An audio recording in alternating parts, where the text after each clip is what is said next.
Bab 591. Jika Anda menginginkan seseorang, Anda tidak punya kesempatan. Lin Yu menatap mata Rose yang setengah tersenyum dengan sedikit kebencian, hatinya tiba-tiba bergetar, dia buru-buru menghindari mata Rose, terbatuk ringan, dan berbisik, berhenti mengolok-olokku, katakan padaku, kamu petunjuk apa yang akan kamu berikan padaku ketika kamu mengajakku kencan. Lin Yu tidak berani menatap langsung ke mata Rose, dan buru-buru memalingkan muka dan mengganti topik pembicaraan. Karena dia takut dia tidak bisa melepaskan diri dari melihat mawar terlalu lama. Lin Yu bangga karena tidak menjadi playboy, tapi aku khawatir pria manapun akan kesulitan mengendalikan dirinya saat bertemu wanita cantik seperti Rose. Dia bukan orang suci, dan jika mawar benar-benar menggoda dia untuk melakukan sesuatu, dia tidak bisa menolak. Jadi cara terbaik adalah dengan menghentikan kemungkinan ini sejak dalam buayan. Oh, aku punya wanita cantik di rumah, bagaimana dia bisa jatuh cinta padaku? Rose menghela nafas pelan, dan aku berkata dengan kasihan. Saat ini, tiba-tiba terdengar keributan dari pintu gereja. Rupanya rombongan tamu di belakang yang keluar dari gereja saat ini. Rose memutar matanya saat melihat ini, lalu menyeret Lin Yu ke toko serba ada di dekatnya, dan duduk di dekat jendela. Dari sini, dia bisa langsung melihat seluruh tempat parkir. Rose menyipitkan matanya dan melihat keluar. Ketika dia melihat tidak ada yang memperhatikan, ekspresinya menjadi rileks. Ada apa? Lin Yu bertanya dengan bingung. Tidak apa-apa. Rose menggelengkan kepalanya, mengedipkan mata pada Lin Yu dengan licik dan berkata sambil tersenyum, ada pria menyebalkan yang terus menggangguku sekarang. Lin Yu tersenyum tipis, mengetahui bahwa tidak ada orang seperti ini wanita terkemuka. Aneh rasanya mengganggunya. Dia berkata terus terang kepada Rose, katakan padaku, petunjuk apa yang ingin kamu sampaikan kepadaku dengan meneleponku larut malam dan mengambil jalan memutar sejauh itu. Cari tahu, sejak Rose masih aku membawanya ke toko serba ada di luar surga bawah tanah. Kenapa aku harus pergi ke surga bawah tanah dulu? Namun, ini adalah perjalanan yang berharga untuk dapat mengambil kesempatan untuk mengajar orang-orang dari aliansi Master Pedang. Belum lagi, dia telah memenangkan begitu banyak uang. Tuan He, tidak ada makan siang gratis di dunia jika kamu ingin petunjuk, bisakah kamu memberiku manfaat? Rose menyeret wajahnya dengan satu tangan, menyikut meja dengan tangan lainnya, dan mengulurkan telapak tangan putihnya ke arah Lin Yu. Kalau begitu, kataku, aku akan memberikan semuanya padamu. Lin Yu tersenyum acuh tak acuh padanya dan meletakkan kartu itu di tangan Rose. Tuan He, Anda adalah orang paling dermawan yang pernah saya lihat. Dengan begitu banyak uang, berikan saja. Rose terkekeh, lalu mendorong kembali kartu itu ke tangan Lin Yu, menggelengkan kepalanya dan berkata, tapi apa yang saya inginkan bukan uangmu. Nona Rose, Anda juga wanita paling tidak kuat yang pernah saya lihat. Anda menolak begitu banyak uang. Lin Yu berkata dengan santai, meniru nada bicara Rose, dan menertawakannya. Berkata, karena kamu tidak melakukannya jika kamu menginginkan seseorang, kamu tidak punya kesempatan. Lin Yu menggoda Mei Mei, artinya dia sudah menjadi pria yang sudah menikah. Mei Mei tidak ada kesempatan. Belum tentu begitu. Tubuh Rose yang lembut dan hangat menekan tubuh Lin Yu tanpa ragu-ragu lagi. Telapak tangannya yang lembut dan ramping dengan lembut mengusap punggung Lin Yu, dengan pesona yang tak ada habisnya dalam senyumannya. Batuk. Lin Yu terbatuk dengan cepat, jantungnya berdebar kencang. Dia segera pindah ke kursi lain dan duduk lebih jauh dari Rose. Menghadapi serangan Rose yang berulang-ulang, dia tidak tahan lagi dan berkata dengan cepat, oke, berhenti bercanda denganku. Katakan baiklah, apa yang ingin kamu beritahu padaku petunjuknya, dan tahukah kamu petunjuk apa yang aku inginkan? Meski dia dan Rose terus membicarakan tentang petunjuk, dia tetap tidak mengetahuinya. Tahukah kamu jika petunjuk yang disebutkan Rose adalah petunjuk yang kamu inginkan? Orang tua itu telah menyakiti begitu banyak orang di Departemen Intelijen Militermu. Yang kamu inginkan tentu saja keberadaannya. Rose berkedip dan berkata kepada Lin Yu, yang paling kamu inginkan sekarang adalah menemukan orang tua itu untuk menggantikanmu. Rekan-rekan, haruskah kita membalas dendam? Lin Yu tidak bisa menahan menggelengkan kepalanya dan tersenyum pahit ketika dia mendengar kata-katanya, dan berkata dengan lembut, bahkan jika aku mau, aku tidak lagi memenuhi syarat. Aku bukan lagi dari Departemen Intelijen Militer. Hah? Ross terkejut sejenak, lalu tersenyum, apakah kamu akhirnya menemukan jawabannya dan keluar dari organisasi buruk itu? Ross tidak memiliki kesan yang baik dari Departemen Intelijen Militer. Orang-orang berada dalam keadaan bermusuhan, dan alasan mengapa dia memilih untuk mempercayai Badan Intelijen Militer dan bersedia memberikan petunjuk sepenuhnya karena Lin Yu. Lin Yu menggelengkan kepalanya dengan getir dan berkata dengan suara rendah, aku tidak berhenti secara sukarela, mereka menyingkirkanku. Apa? Kedua alis Ross yang ramping dan halus tiba-tiba mengerutkan kening, dan dia menepuk meja dengan marah. Apakah otak orang-orang tua di Departemen Intelijen Militer itu telah dimakan anjing? Lin Yu dikejutkan olehnya, gemetar, dan menatap Ross dengan heran. Bagaimanapun, dia berubah terlalu cepat. Sedetik yang lalu, dia masih seorang wanita yang lembut dan lemah. Tapi Xiaozi sudah tiada sekarang, dan satu-satunya pria di dunia yang bisa membuatnya berteriak padanya mungkin adalah Lin Yu. Pantas saja Departemen Intelijen Militer semakin memburuk dari tahun ke tahun sejak Dewa Perang turun tahta. Bagaimana bisa tidak runtuh jika dipimpin oleh sekelompok pecundang? Mereka bahkan tidak bisa membedakan mana yang berbakat dan mana yang biasa-biasa saja. Mereka sekelompok idiot. Ross mencubit pinggangnya dan mendengus. Dia mengutuk keras, wajahnya memerah, dan dia jelas sangat marah dan merasa sangat kasihan pada Lin Yu. Oke, tolong pelankan suaramu. Lin Yu buru-buru menarik Ross untuk duduk. Untungnya, saat ini sudah terlambat, dan tidak ada pelanggan di toko. Dia buru-buru menjelaskan, tidak semua pemimpin menginginkan saya untuk pergi, hanya satu orang itu, dan situasinya istimewa saat itu. Tidak apa-apa, ya. Ross membusungkan dadanya dan berkata dengan marah, tugasmu saja yang memecat mereka, bukan tugas mereka untuk memecatmu.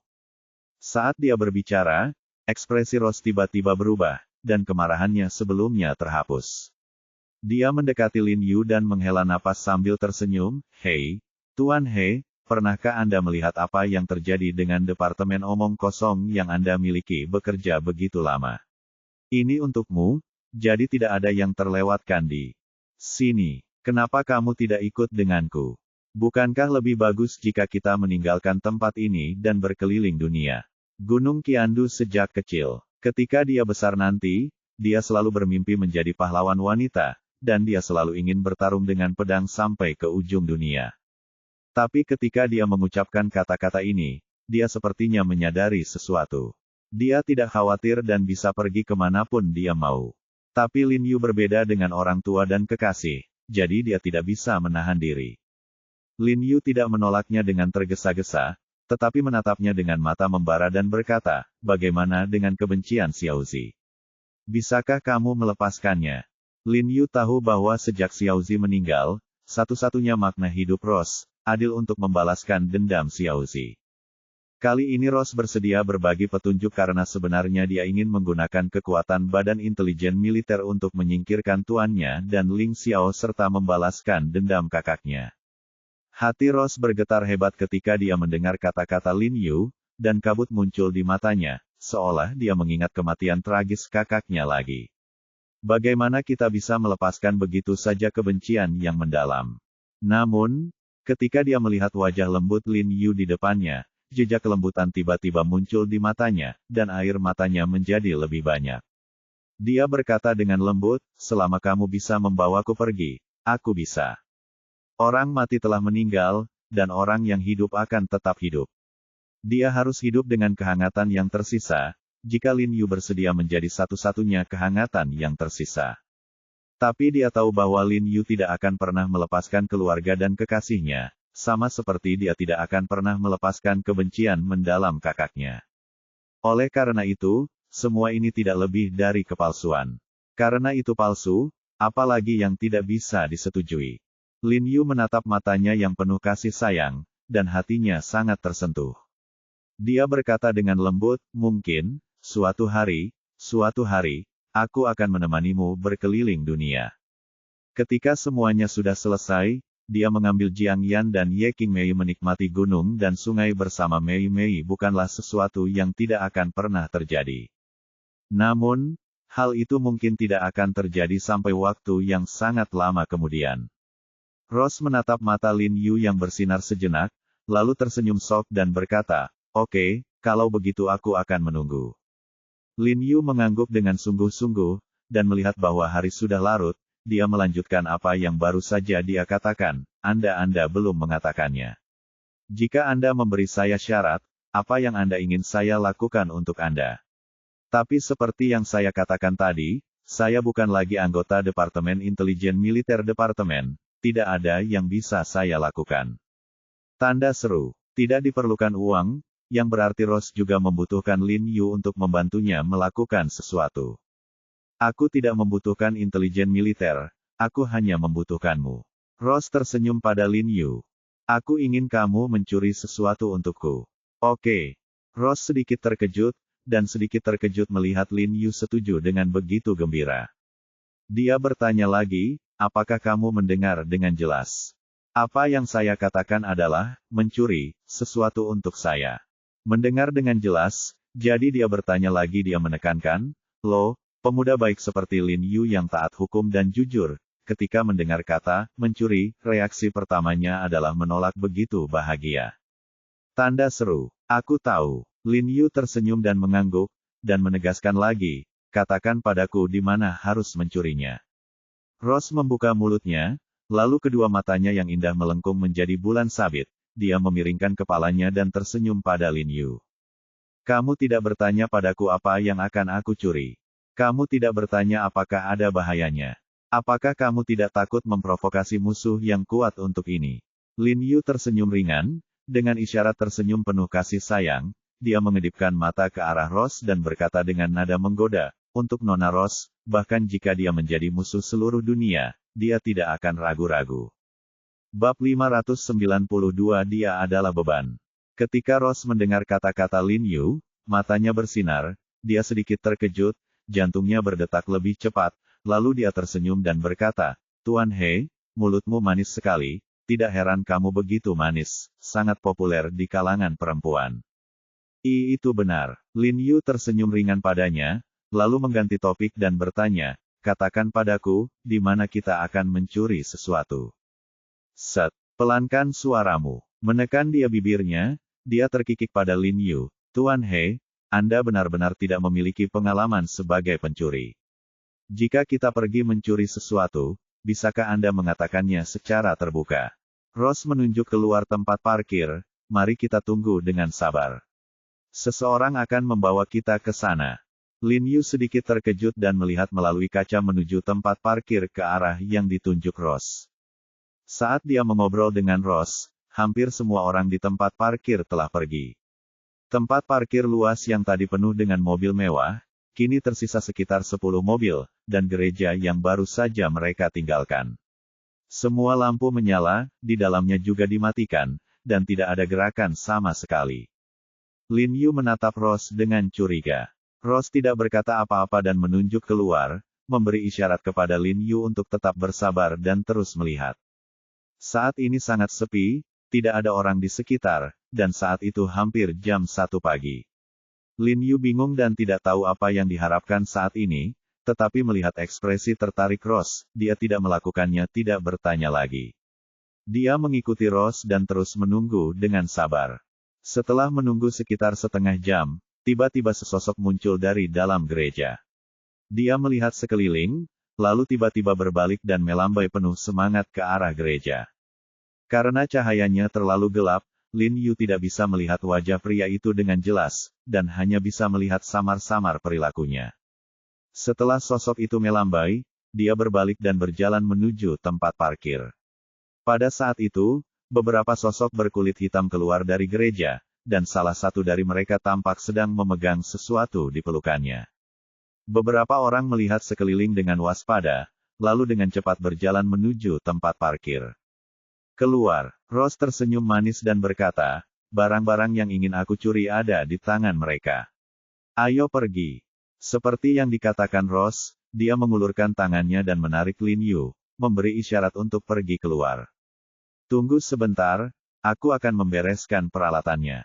Pada saat ini, sebuah suara yang dalam tiba-tiba terdengar dari belakang. Hati Lin Yu terkejut ketika mendengar ini, dan dia menoleh secara refleks.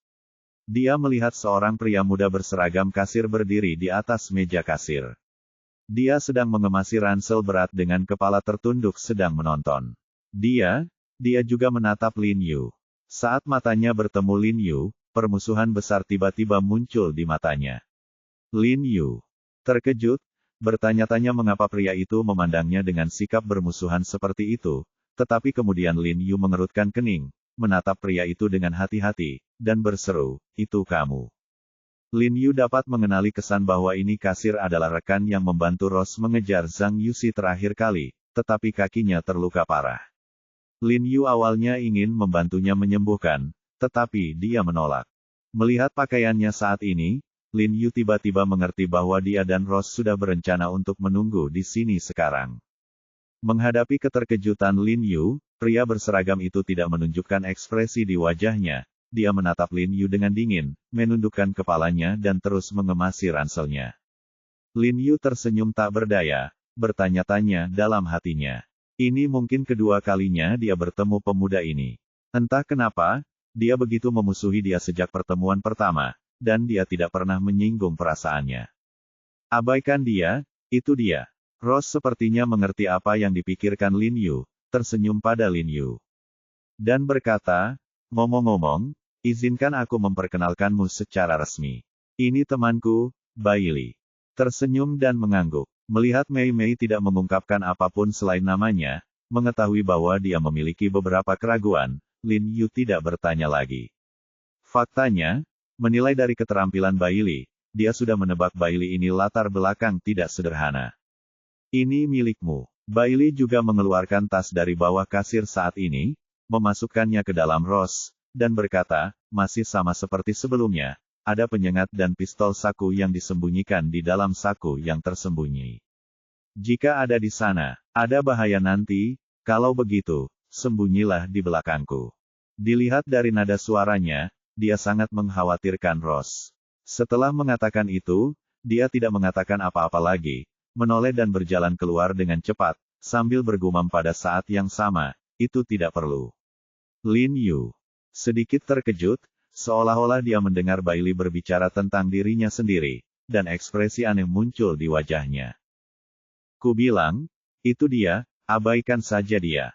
Ross tersenyum, menarik Lin Yu keluar, dan memanfaatkan sosok gelap di kejauhan untuk memanfaatkan ketidaksiapan, mengarahkan Lin Yu ke arahnya dengan cepat. Mobil di sebelah toko serba ada terlindas. Ketika dia tiba, Bailey sudah duduk di dalam taksi, dan pintu belakang mobil sudah dibuka olehnya. Lin Yu dan Mei Mei segera masuk ke dalam mobil, lalu menutup pintu. Mereka bertiga tidak terburu-buru untuk berangkat. Mereka diam-diam menatap sosok hitam di kejauhan mobil bisnis. Sebuah kotak dikeluarkan dari bagasi mobil dan mereka membagikan sesuatu satu sama lain. Kemudian beberapa orang masuk ke dalam mobil, menyalakan mobil, memutar kemudi, dan berjalan keluar dari tempat parkir. Bailey menyalakan mobil dan mengikuti mobil bisnis hitam di depan. "Apakah kamu tidak akan mencuri apa yang mereka miliki? Tidak bisakah kamu menemukan tempat yang cocok untuk melakukannya?" Lin Yu bertanya dengan bingung. Meskipun dia tidak tahu asal-usul sosok hitam di depannya, mereka mungkin bersekutu dengan ahli pendekar pedang. Itu tidak lepas dari hubungannya. Meskipun orang-orang ini sangat terampil, tidak sulit untuk menghadapi orang-orang ini dengan upaya gabungan dari dia, Ross dan Bailey. Barang-barang yang ada di tangan mereka sebenarnya adalah bagian dari barang yang kuinginkan. Ross berkedip dan berkata jujur kepada Lin Yu, "Mereka sudah mentransfer sisanya.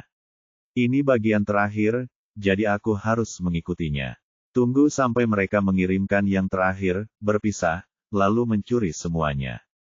Lin Yu mengangguk dan berkata, "Apa yang kamu ingin aku lakukan?" Lin Yu bisa memahami arti kata-kata ini. Ross seharusnya tahu kemana barang-barang ini akan dipindahkan, dan melihat dari perlengkapan mereka, dia juga bisa menebak bahwa Ross dan Bailey sudah membuat rencana. Selama kamu tidak menyeret kami ke bawah.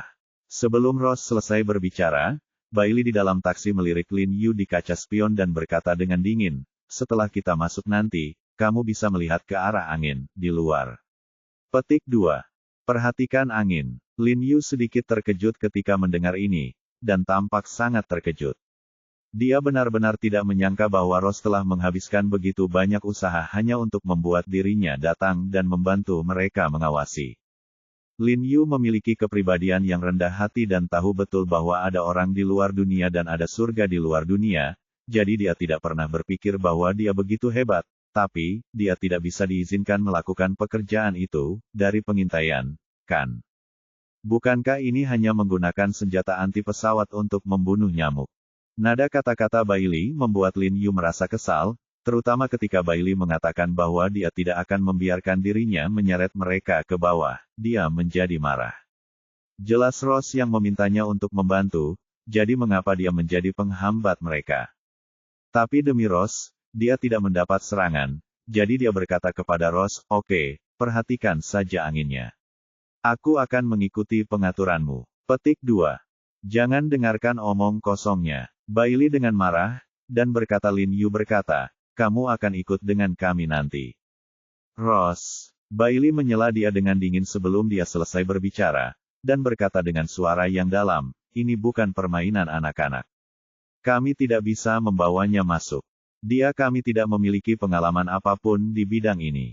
Jika kami secara tidak sengaja membuat suara atau memicu sinar inframerah, konsekuensinya akan menjadi bencana. Petik 2. Bailey, menurutku kamu terlalu khawatir. Ross mengerutkan kening dan memandang Bailey dengan tidak senang dan berkata, bukannya kamu belum melihat kekuatan Jiarong ketika dia menyelamatkan kita dari Ling Xiao terakhir kali? Ya, saya akui bahwa dia bisa bertarung dengan sangat baik. Bailey mengertakkan gigi. Melihat Ross berbicara dengan Lin Yu seperti ini, wajahnya menjadi lebih suram, dan dia berkata dengan dingin, tetapi kedua hal ini tidak dapat dikacaukan dihindari secara diam-diam. Ada lapisan mekanisme untuk mengeluarkan sesuatu. Terakhir kali aku dan kakak laki-lakiku datang ke sini untuk menjelajah, kompleksitas mekanisme di dalamnya jauh di luar imajinasi kita mendengar ini. Dia tidak bisa menahan diri untuk tidak terkejut ketika dia melihat ekspresi Bailey yang serius, dan sepertinya dia tidak berbohong. Jika kamu tidak percaya padaku, tanyakan padanya seberapa banyak yang dia ketahui tentang perangkat anti-maling inframerah. Bailey bertanya dengan suara yang dalam. Yah, aku belum pernah menjadi pencuri, jadi aku benar-benar tidak tahu banyak tentang itu. Lin Yu sedikit mengernyit dan berkata dengan suara rendah, dengan sedikit nada tidak senang di nadanya, jelas menyindir bahwa Bailey adalah Bailey, seorang pencuri. Tapi ketika dia mendengar ini, Bailey tidak merasakan kemarahan sedikit pun. Sebaliknya, dia merasa sedikit terlena. Dia menatap Lin Yu dengan dingin dan berkata kepada Ross, bagaimana? Kurasa kamu benar. Bawa dia ke sini. Dia, hanya seorang laki-laki, beban. Bab 593 Saya tidak tahu siapa yang bodoh. Oke, Bailey, tolong berhenti mengucapkan beberapa patah kata. Ross mengerutkan kening dan memarahi Bailey. Faktanya, dia juga tidak mengerti mengapa Bailey begitu memusuhi Lin Yu, jadi tidak mungkin ada dendam. Kemudian dia menoleh ke Lin Yu dan berkata, tidak apa-apa, jangan dengarkan dia, ikuti saja aku sebentar. Alasan mengapa aku memintamu datang membantu adalah untuk meningkatkan peluang menang. Kekuatan, dia memiliki dia sepenuhnya mengerti, dan situasi Lin Yu dengan 1 lawan 3 di surga bawah tanah barusan memberinya pemahaman baru tentang kemampuan Lin Yu. Dia bisa melihat bahwa keterampilan Lin Yu tampaknya telah meningkat pesat sejak terakhir kali mereka berpisah. Jika Bailey baru saja melihat penampilan Lin Yu, dia tidak akan pernah berani membenci Lin Yu seperti yang dia lakukan sekarang. Oleh karena itu, dengan master seperti itu di sisinya, tidak peduli apa yang dia lakukan, dia merasa jauh lebih nyaman. Inilah mengapa dia mengabaikan keberatan Bailey dan bersikeras untuk menemukan Lin Yu. Bailey Jianhui tampak sangat tidak senang, wajahnya menjadi gelap, dan tanpa berkata apa-apa lagi, dia berbalik dan mengemudi dengan tenang. Ngomong-ngomong, adik, tahukah kamu latar belakang 3 orang yang baru saja kamu lawan? Ross mengedipkan mata pada Lin Yu, dan bertanya dengan penuh arti, ku dengar kamu menyebut mereka aliansi Kendo. Benar. Sword Master Alliance adalah organisasi Jepang. Lin Yu mengangguk dan bertanya, kenapa, pernahkah kamu mendengarnya? Ross menggelengkan kepalanya ke arah Lin Yu. Dia tersenyum dan berkata, tapi adikku, kamu salah kali ini. Saya telah mengetahui detail surga bawah tanah ini. Memang dikuasai oleh sekelompok orang Jepang, tetapi seperti yang Anda katakan, mereka bukanlah Kendo. Di mana orang-orang dari aliansi Grandmaster? Oh, pernah tahu tentang mereka? Lin Yu sedikit terkejut. Pertama, dia terkejut karena Ross telah mengetahui detail kelompok orang ini, dan kedua, dia terkejut karena tebakannya salah. Dari pakaian Toyotomi dan yang lainnya serta trik yang mereka gunakan, dia dapat menyimpulkan bahwa mereka terkait erat dengan aliansi Grandmaster Kendo, jadi tidak boleh ada kesalahan. Tuan He, lain kali saya sarankan Anda mengerjakan lebih banyak pekerjaan rumah sebelum berpura-pura mengerti. Agar tidak membodohi diri sendiri. Bailey dari depan mengejek Lin Yu dengan hangat melalui kaca spion. Kemudikan mobilmu. Hati-hati jangan sampai ketahuan. Ross mengeluh dengan marah kepada Bailey, lalu menoleh ke Lin Yu dan berkata, Saudara Jing. Kakak laki-laki Bailey lah yang menyelidiki dan menemukan bahwa orang-orang Jepang ini sebenarnya berasal dari sana. Organisasi keluarga bawah tanah yang sangat terkenal di Jepang disebut organisasi Senmu. Petik 2. Organisasi Senmu. Hati Lin Yu terkejut ketika mendengar ini, dan dia bertanya dengan mendesak, apakah kamu yakin tidak melakukan kesalahan dalam penyelidikanmu? Tidak pernah ada kesalahan dalam hal-hal yang telah diselidiki kakak seniorku. Sebelum Ross bisa berbicara, Bailey sangat tidak senang menjawab Lin Yu. Lin Yu mengangguk penuh semangat dan bergumam, organisasi Senmu, aliansi Grandmaster Dao Pedang, benar, itu benar. Faktanya, Lin Yu tidak salah menebak.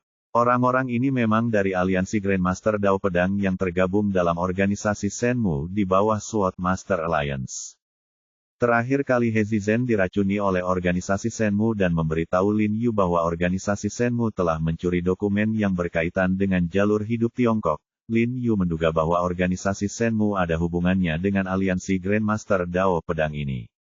Dugaan Lin Yu sebelumnya adalah bahwa organisasi Senmu memang merupakan organisasi afiliasi di bawah aliansi Grandmaster Dao Pedang. Kalau tidak, bagaimana beberapa teknik aliansi Master Pedang bisa dipelajari oleh orang-orang dari organisasi Senmu? Lin Yu baru saja bertanya-tanya apakah orang-orang di aliansi Master Kendo lebih lemah dari yang dia kira. Kecuali Toyotomi dan Fujiwara, yang kekuatannya dapat diterima, kemampuan orang lain agak lebih rendah semua orang, termasuk Chen, kemungkinan besar berasal dari organisasi Senmu. Apa yang kamu bicarakan? Tidak bisakah kamu memahami kata-kata orang? Bailey berkata dengan dingin, Ross tidak memberitahumu sekarang. Orang-orang ini berasal dari organisasi Senmu. Mereka memberitahumu tentang aliansi Grandmaster Pedang dan Dao, itu tidak ada hubungannya dengan itu. Izinkan saya memberitahu Anda, organisasi Senmu adalah organisasi samurai terbaik di Jepang. Hampir semua master top di Jepang terkonsentrasi di sini. Apakah Anda mengerti sekarang? Tanda tanya. Tidak bisa menahan tawa sedikit pun. Seseorang yang bahkan tidak mengenal aliansi Master Pedang berani menuduhnya bodoh. Siapa yang tidak mengerti dan berpura-pura mengerti? Namun, Lin Yu terlalu malas untuk menjelaskan kepada Bailey dan mengabaikannya dengan senyuman tipis. Adik, apakah aliansi Master Pedang yang kamu bicarakan ada hubungannya dengan organisasi Senmu ini? Ross sangat tertarik dengan kata-kata Lin Yu dan mau tidak mau bertanya dengan ragu.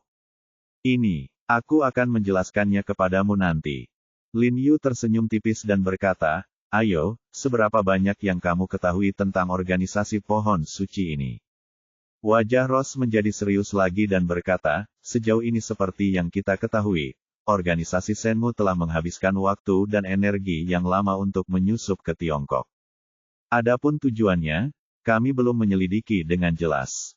Surga bawah tanah yang kita tempati malam ini adalah salah satu industri yang mereka kendalikan di Tiongkok, dan memang demikian sumber utama pendanaan untuk aktivitas mereka di Tiongkok.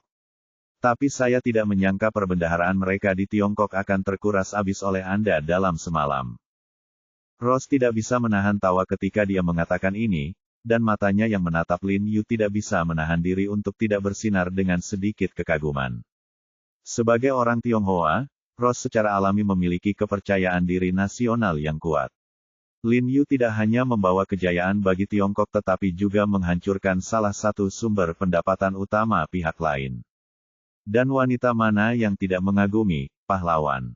Ini hanya keberuntungan. Bailey juga memperhatikan ekspresi memuja di wajah Ross dari kaca spion, dan tiba-tiba menjadi marah dan bergumam dengan nada menghina. Abaikan dia. Mei memutar matanya ke arah Bailey dengan marah dan bergumam, dia iri padamu. Lin Yu tahu dari nada kata-kata Mei bahwa Mei memiliki hubungan yang sangat baik dengan Bailey kali. Tapi dari awal sampai akhir, Ross tidak pernah benar-benar marah pada Bailey. Sedemikian rupa sehingga Lin Yu merasakan perasaan asam yang aneh di hatinya. Organisasi Shenmue ini memang sangat pintar. Di tanah Tiongkok, mereka membiarkan orang-orang Tiongkok membesarkan mereka dan melakukan sesuatu untuk menghadapi Tiongkok. Lin Yu menyipitkan matanya sedikit, dan rasa dingin muncul di matanya benar-benar kacau malam ini. Menghancurkan sumber pendapatan utama organisasi Shenmue. Diperkirakan akan membutuhkan waktu lama untuk memulihkan surga bawah tanah ini setelah menghabiskan 10 hingga 20 miliar. Lin Yu mengerutkan kening dan bertanya, lalu apa yang kamu coba curi kali ini? Sebenarnya, Lin Yu tidak ingin bertanya pada awalnya, tetapi karena organisasi Shenmue terlibat, dia secara alami menjadi tertarik dengan apa yang ingin dicuri Ross. Minat datang. Setelah dia bertanya, Ross ragu-ragu sejenak, tetapi memutuskan untuk memberitahu Lin Yu, dan berbisik, ya. Ross, Bailey, berbalik dan memarahi Ross dengan dingin, dan berkata dengan suara yang dalam, jangan lupa, dia dulunya dari Badan Intelijen Militer. Jika kamu memberitahunya, kamu akan membunuh kami. Ketika dia berada di toko serba ada, dia juga mendengar tentang pengusiran Lin Yu dari Badan Intelijen Militer, tapi ini tetap tidak menghilangkannya, perasaan untuk Lin Yu. Ekspresi Ross tidak bisa menahan diri untuk tidak membeku ketika dia mendengar ini. Dia menatap Lin Yu dan ragu-ragu sejenak, lalu berbisik, adik, ya, maafkan aku. Masalah ini melibatkan nyawa banyak orang. Aku tidak bisa memberitahumu. Dia tahu ada yang salah dengan apa yang dia lakukan. Lin Yu datang untuk membantunya, tapi dia bahkan tidak tahu apa yang dia coba curi untuknya. Tapi masalah ini tidak hanya menyangkut keselamatannya, tapi juga nyawa banyak orang, jadi dia tidak bisa memberitahu Lin Yu dengan jujur. Tidak apa-apa, Lin Yu tersenyum padanya dengan murah hati, aku hanya ingin tahu, hanya bertanya. Selama aku membantumu mendapatkan barang itu, jangan lupa beritahu aku petunjuknya. Dia mengangguk penuh semangat dan berkata dengan sungguh-sungguh kepada Lin Yu, ini benar-benar petunjuk yang sangat berguna. Anda bahkan dapat menggunakan ini untuk kembali ke Departemen Intelijen Militer. Petik 2 tanda seru. Lin Yu menyipitkan mata sedikit, mengingat saat Yuan He memaksanya mundur dari Badan Intelijen Militer di depan Tokugawa dan yang lainnya. Dia tidak bisa menahan perasaan dingin di hatinya. Dia tampak tegas dan berkata dengan tenang, tidak perlu.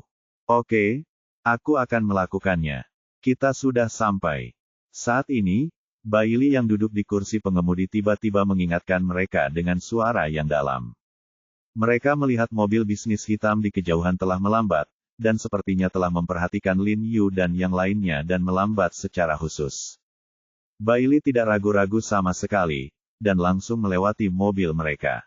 Bagaimanapun, dia tahu kemana orang-orang ini akan pergi pada akhirnya, dan alasan mengapa mereka mengikuti mereka sepanjang jalan adalah untuk mencegah terjadinya sesuatu, atau kelompok ini.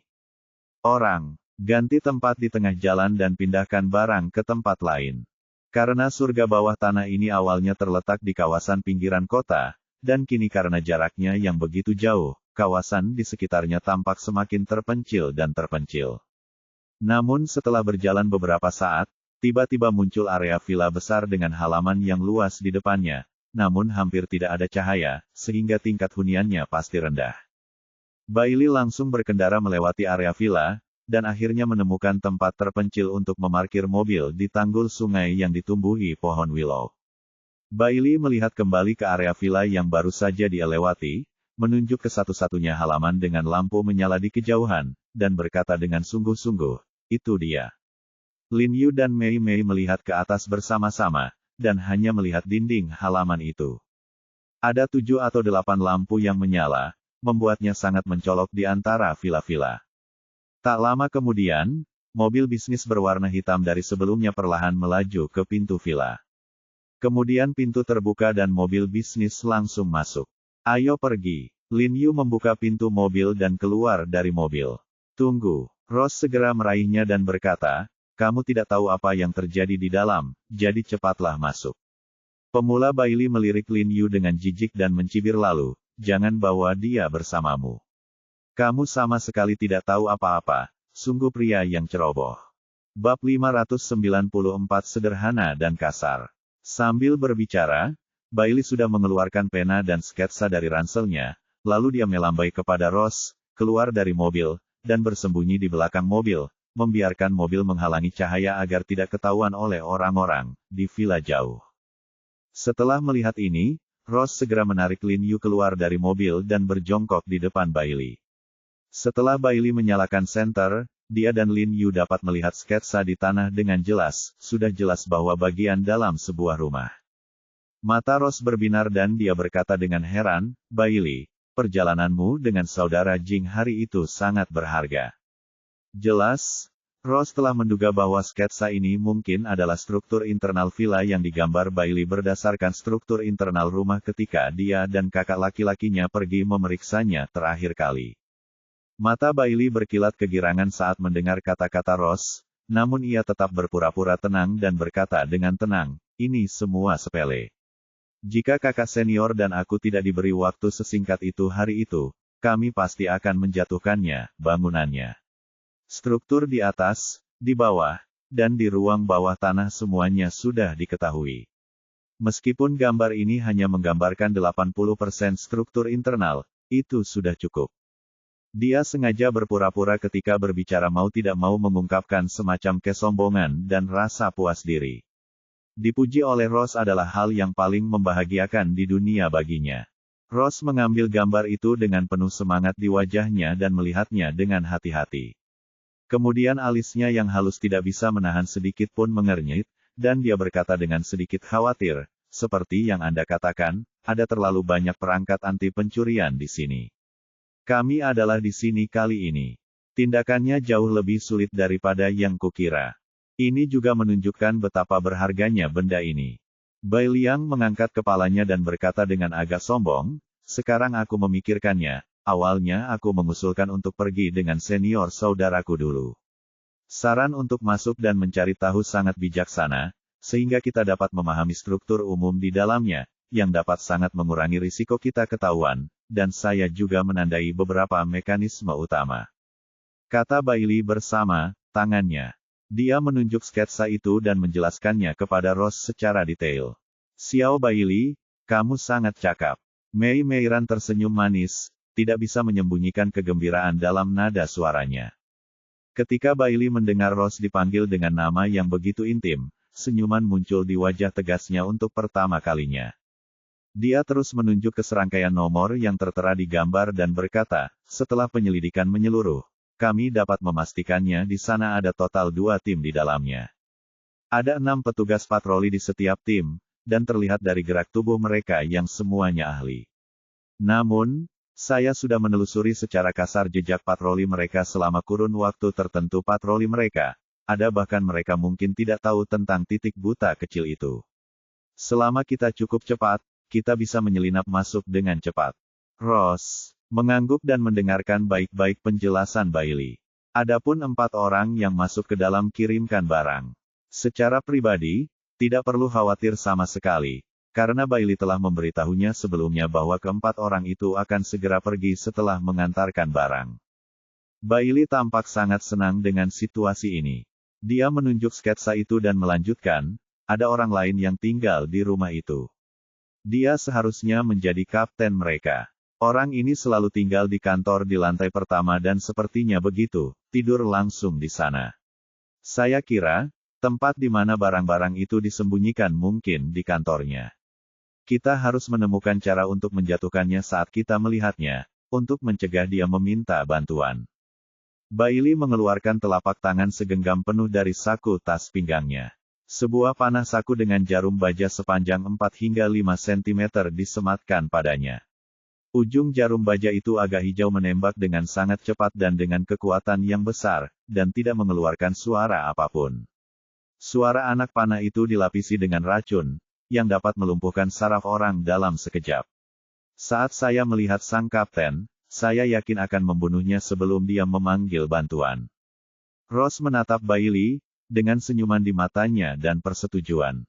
Berkata, rencanamu lebih detail dari yang kubayangkan. Ketika Bailey mendengar kata-kata Ross, detak jantungnya tiba-tiba bertambah cepat.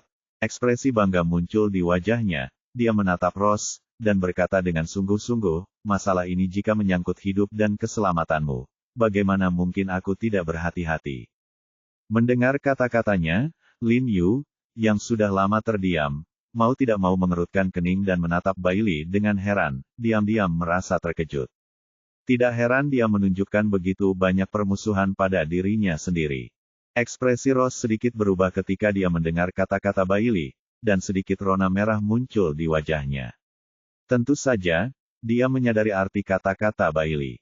Dia buru-buru menundukkan kepalanya, menunjuk ke sketsa, dan mengubah topik, apa maksudnya ini maksudnya 30 menit. Oh, ini saatnya polisi akan berada di sini setelah alarm berbunyi. Bailey segera mengalihkan pandangannya yang penuh kasih sayang, menunjuk sketsa itu dan menjelaskan, ini saatnya polisi terdekat tiba di sini, jadi jika terjadi sesuatu yang tidak terduga, kami hanya ingin melarikan diri secepatnya tanpa mengkhawatirkan polisi. Saat dia berbicara, dia tiba-tiba berhenti dan sepertinya menyadari sesuatu. Dia menggelengkan kepalanya dan berkata dengan percaya diri, lihat, omong kosong apa yang saya bicarakan. Selama kita mengikuti rute yang saya rencanakan, tidak ada kemungkinan terjadi kecelakaan. Dia dan kakak laki-lakinya sudah menyusun semuanya. Tata letak vilanya hampir sama, dan yang lebih penting, kapten di villa itu sangat cakap. Terakhir kali dia dan sepupunya menjelajahi villa itu selama hampir setengah jam, dan kapten tidak menyadarinya sama sekali. Itu sebabnya Bailey begitu percaya diri setelah semua ini. Untuk membuat Ross menganggapnya tinggi, dia telah fokus pada masalah ini selama beberapa hari terakhir, merancang banyak rencana dan rute, dan akhirnya menemukan solusinya rute teraman dan teraman. Dia sangat yakin bahwa selama dia menyelinap masuk dan keluar sesuai rencananya, tidak akan ada masalah. Oke, ayo ikuti rencana yang kamu rancang. Ross melirik rute yang dirancang Bailey di sketsa, mengangguk dan setuju. Saat dia mengatakan itu, dia menoleh ke Lin Yu dan bertanya, adik, bagaimana menurutmu? Sejujurnya, saya tidak mengerti apa yang terlukis di atasnya. Lin Yu ragu-ragu sejenak dan menjawab dengan jujur, jadi saya tidak tahu apakah itu mungkin. Bailey banyak tandanya pada sketsa itu sangat profesional, agak mirip dengan gambar teknik. Lin Yu sama sekali tidak tahu apa-apa tentangnya. Ketika Bailey menjelaskan barusan, dia merasa seperti sedang mendengarkan buku dari surga.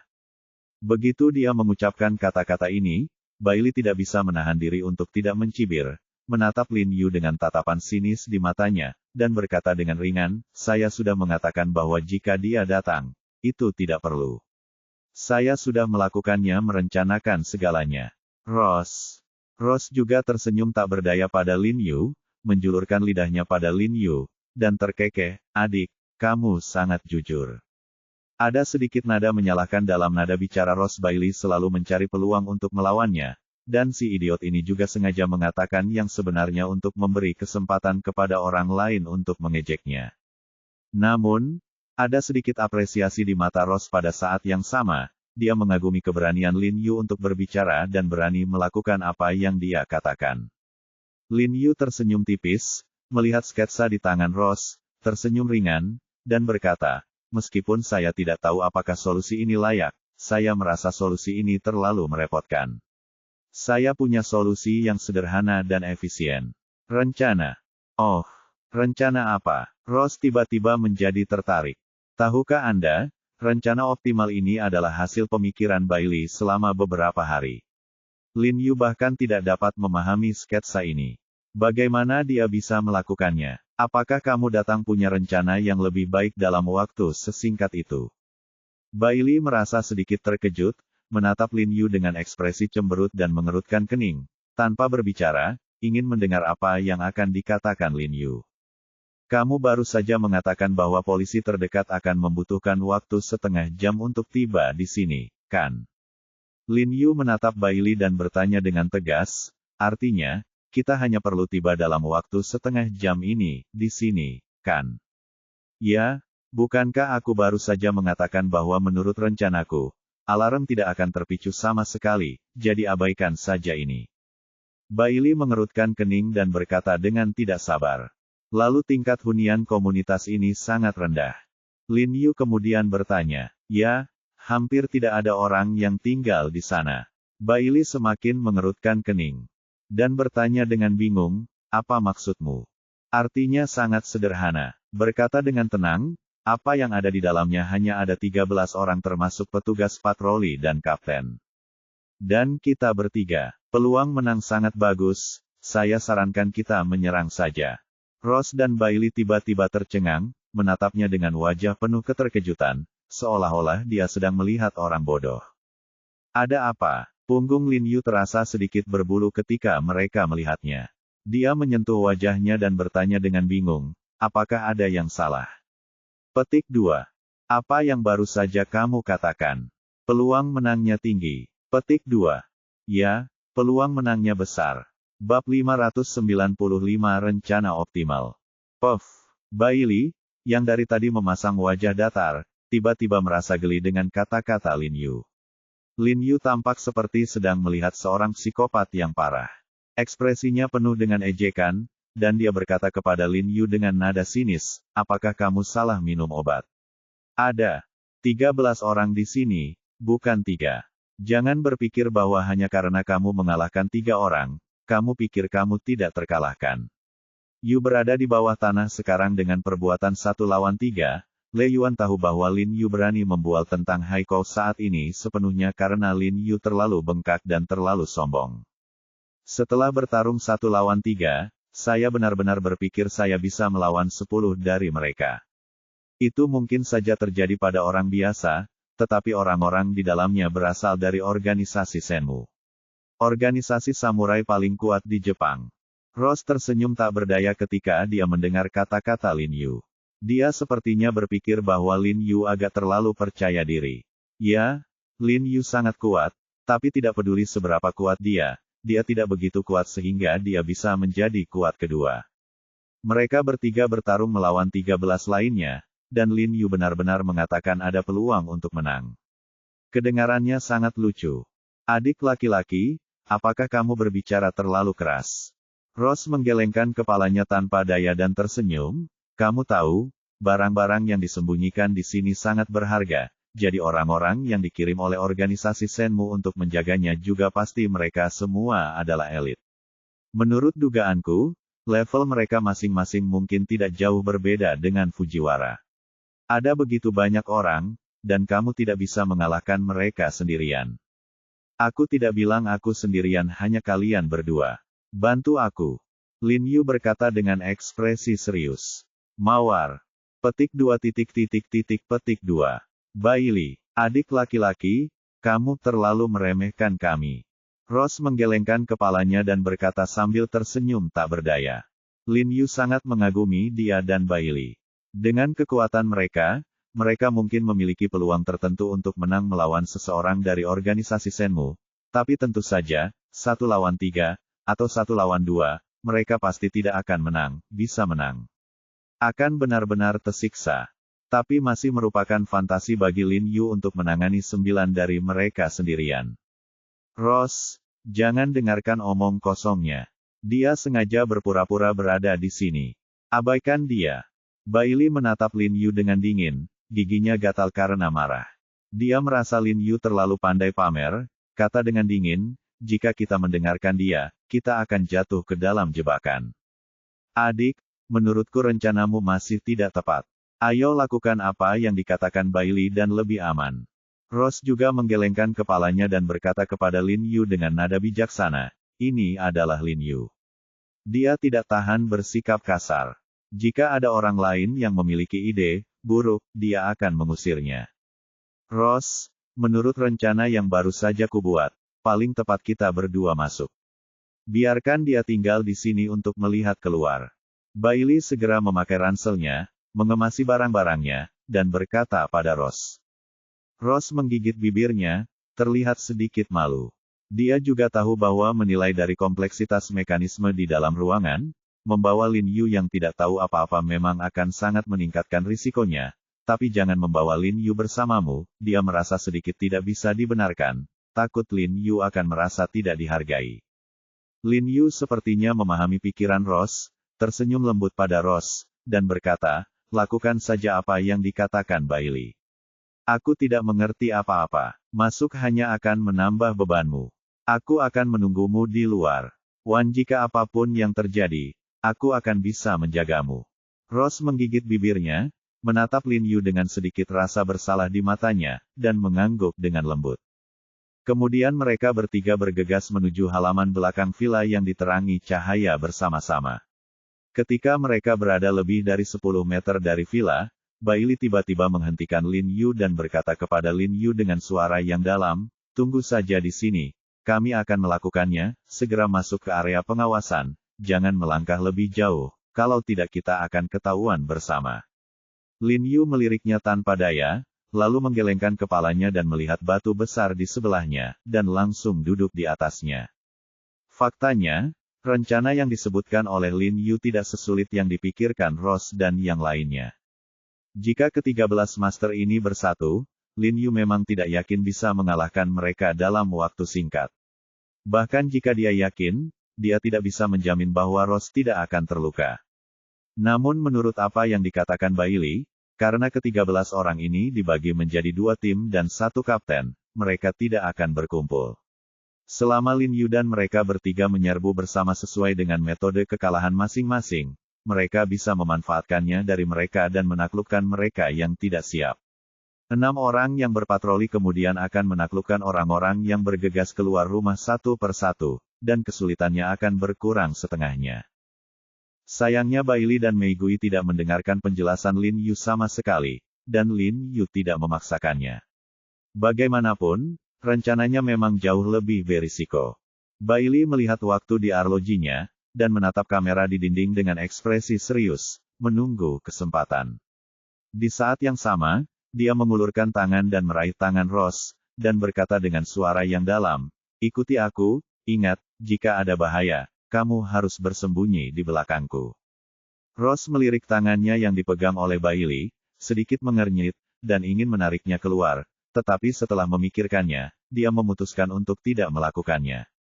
Ayo pergi. Saat kamera perlahan berbelok ke kiri, Bailey meraih mawar itu dan bergegas menuju dinding dengan cepat. Keduanya sangat terampil dan sangat cepat.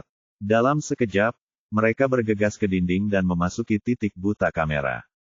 Bailey tidak terburu-buru untuk bergegas lagi.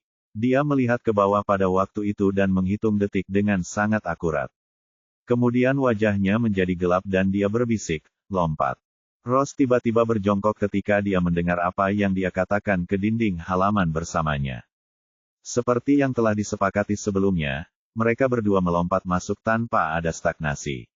Mereka bergegas menuju halaman belakang villa di depan mereka dengan putus asa. Ketika mereka sampai di halaman, mereka mengambil mawar itu dan segera menggulingkannya ke tanah akurat. Tiba di balik semak besar Holly. Pada saat ini, seorang pria pendek dan kekar dengan celana ketat hitam perlahan berjalan dari samping, mengamati sekeliling dengan mata tajam. Dia sepertinya tidak memperhatikan Ross dan Bailey, dan langsung berjalan mendekat. Ross menghela nafas lega, sedangkan Bailey terlihat tenang, karena semua itu ada dalam perhitungannya. Setelah pria pendek dan kekar itu berjalan mendekat, Bailey tidak buru-buru memanggil Ross, dan menunggu dengan sabar di belakang Holly. Segera, Pria pendek dan kekar lainnya dengan cepat berjalan dari samping. Seperti pria sebelumnya, dia juga melihat sekeliling dengan mata tajam. Setelah dia berjalan mendekat, Bailey tidak ragu-ragu sama sekali. Dia meraih Ross dan bergegas ke pintu belakang villa. Kemudian dia memasukkan kunci yang telah dia siapkan sejak lama ke dalam pintu, memutarnya dengan lembut, dan membuat klik kecil. Dering, kuncinya terbuka. Bailey menghela nafas lega, bersyukur silinder kuncinya belum diganti. Kuncinya diam-diam dimodelkan saat dia dan kakak laki-lakinya datang ke sini terakhir kali, lalu kembali menyiapkan kunci berdasarkan modelnya. Saat dia dan kakak laki-lakinya datang terakhir kali, mereka menghabiskan sebagian besar waktunya untuk membuka kunci pintu, karena mereka harus menghindari patroli saat mengambil kesempatan untuk membuka kunci di villa untuk menyelidiki sebentar. Tapi kali ini jauh lebih mudah. Setelah kunci dibuka, Bailey segera menarik Ross ke dalam rumah, lalu menutup pintu dengan lembut. Saat ini, hanya ada sedikit lampu sorot di tangga seluruh villa, dan cahaya di seluruh ruangan tampak agak gelap. Bailey memberi isyarat diam kepada Ross, memberi isyarat kepada Ross untuk mengikutinya. Mereka berdua bergerak menghindari tembakan dan jebakan di aula, dan akhirnya sampai di ruang kerja dengan selamat. Bailey lalu mengeluarkan saku di tangannya. Chad mengambil mawar dan berjalan menuju pintu ruang kerja. Saya melihat pintu ruang belajar terbuka sedikit, dengan cahaya bersinar dari dalam, dan dengkuran yang datang dari dalam terdengar jelas, yang menunjukkan bahwa kapten mungkin sedang tidur saat ini. Bailey menghela nafas panjang lalu dengan lembut membuka pintu. Dia melihat seorang pria berbaring telentang di kursi di belakang meja di seberangnya, ditutupi dengan sepotong pakaian dan topi di kepalanya. Melihat situasi ini, Bailey tersenyum tipis, meletakkan panahnya, dan berbisik kepada Ross, si idiot ini benar-benar tertidur. Kita bisa menangkapnya hidup-hidup dan menanyakan di mana barang-barang itu disembunyikan. Dan menemukannya perlahan, tetapi karena kapten sedang tidur sekarang, dia berencana untuk mengendalikan kapten dan mengambil informasi darinya. Efisiensinya juga lebih tinggi. Ross mengangguk setuju padanya. Dia benar-benar tidak menyangka rencana Bailey begitu efisien, dan dia masuk tanpa hambatan apapun. Melihat kekaguman di mata Ross, Bailey merasa bersemangat. Dia berjalan cepat ke arah kapten, mengangkat topinya, lalu menutupinya dengan satu tangan. Tapi setelah dia menutupinya dengan tangannya, ekspresinya tiba-tiba berubah.